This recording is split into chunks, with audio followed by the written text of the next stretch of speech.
Dear students, 17वीं BPSC PT examination को लेकर बापू सभागार में जो कुछ भी हुआ हम सभी जानते हैं। अब उस पर कुछ घंटे पहले आयोग का एक प्रेस रिलीज आया है।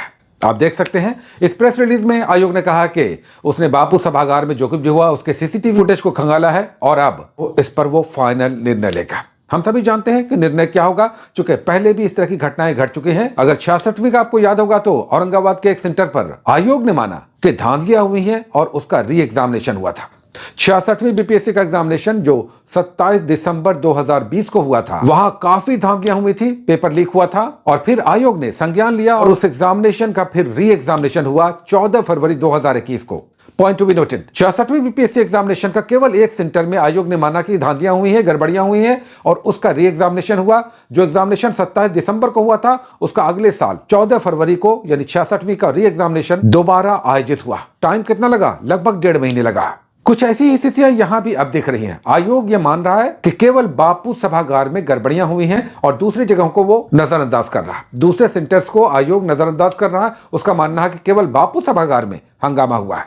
हालांकि अगर आप देखें तो लगभग 1 बजे के आसपास क्वेश्चंस पेपर बाहर आ गए थे, व्हाट्सएप पे लहरा रहे थे ये क्वेश्चंस, सभी लोग देख रहे थे और जो कुछ उसके बाद हुआ सभी जानते हैं, आयोग भी जान रहा है। आयोग ने आज प्रेस रिलीज में कहा है कि उसने बापू सभागार का संज्ञान लिया है। मतलब ये कि बापू सभागार पर मंडे को, सोमवार को अंतिम निर्णय लिया जाएगा। आयोग किसी और सेंटर के बारे में कुछ भी कहने को तैयार नहीं है, कुछ भी वो मानने को तैयार नहीं है। उसका कहना है 112 सेंटर्स में से 111 सेंटर्स पे सारी परीक्षाएं व्यवस्थित ढंग से हुई। हालांकि हम सभी देख रहे हैं कि अलग अलग सेंटर्स के छात्रों के भी ग्रीवांसेस निकल कर आ रहे हैं। आयोग इस बात को समझे, ये बहुत बड़ा एग्जामिनेशन है, तो आयोग का कहना है कि वो केवल बापू सभागार का संज्ञान लेगा। उसी पर लग रहा है, अंदाज बिल्कुल क्लियर है एकदम। पहले भी इस तरह की परिस्थितियां बन चुकी हैं और केवल एक सेंटर, औरंगाबाद के सेंटर का 66वीं में कैंसिल हुआ और 1.5 महीने के बाद वो री एग्जामिनेशन हुआ। और ये एकदम क्लियर है, मंडे को जो भी निर्णय लिया जाएगा ये एकदम स्पष्ट है। वहां का एग्जामिनेशन कैंसिल होगा, री एग्जामिनेशन होगा। और ये एग्जामिनेशन हम आपको बता दें, ये एग्जामिनेशन कैंसिल अगर हुआ मंडे को, ये सब क्लियर हो जाएगा शाम तक।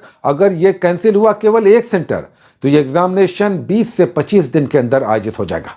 बापू सभागार के सारे स्टूडेंट्स कान खोलकर सुन लें, अगर वहां उनका सेंटर था, ये एग्जामिनेशन फिर से होगा और एकदम आनंद फानंद में होगा। आपका एडमिट कार्ड 1 सप्ताह पहले जारी होगा, 20 से 25 दिनों के अंदर ये परीक्षा फिर से आयोजित होगी। और इसके क्वेश्चंस कैसे होंगे ये भी समझ लीजिए, एकदम रेलवे की तरह, पुलिस सिपाही के एग्जामिनेशन की तरह। ताजमहल का निर्माण किसने कराया? शिवाजी के मंत्रिमंडल में विदेश मंत्री कौन था? कौन 1000 दिनारी कहलाता था? किस वंश को पितृहंता वंश कहते हैं? इस तरह के सिंपल क्वेश्चन, एकदम डायरेक्ट वन लाइन, आधे क्वेश्चन आपको देखने को मिलेंगे। क्योंकि आनंद फानंद में क्वेश्चन सेट करना है, इसकी छपाई करनी है, इसका डिस्ट्रीब्यूशन करना है, इस पर सब कुछ निर्णय लेना है। आयोग यही सब करेगा। छात्र लाख हल्ला कर लें, आयोग अपनी मनमानी करने के लिए जाना जाता है और आयोग यही करेगा। एक सेंटर को वो कैंसिल करके री एग्जामिनेशन लेगा। 25 दिन के अंदर ये एग्जामिनेशन होगा। 6-7 दिन पहले आपका एडमिट कार्ड आएगा और सारा एग्जामिनेशन आनंद फानंद में आयोजित होगा। पिछली बार का हम बता दें कि 66वीं में जो एग्जामिनेशन हुआ था, उसका cut off, highest cut off 108 गया था। तो बापू सभागार के सारे स्टूडेंट्स अपने कान खड़े कर लें, अपनी परिस्थितियों का आकलन करके आप रिवीजन में लग जाएं। आपको कुछ नया नहीं पढ़ना है, एकदम केवल गिवेल गाइड बुक को लीजिए, उठाइए, एक गाइड बुक रखिए, एक वन लाइनर बुक रखिए और तैयारियों में लग जाइए। आयोग बहुत जल्दी कोई बड़ा निर्णय लेगा और ये 8-10 घंटे में क्लियर हो जाएगा। बहुत सारी शुभकामनाएं, all the best, take care.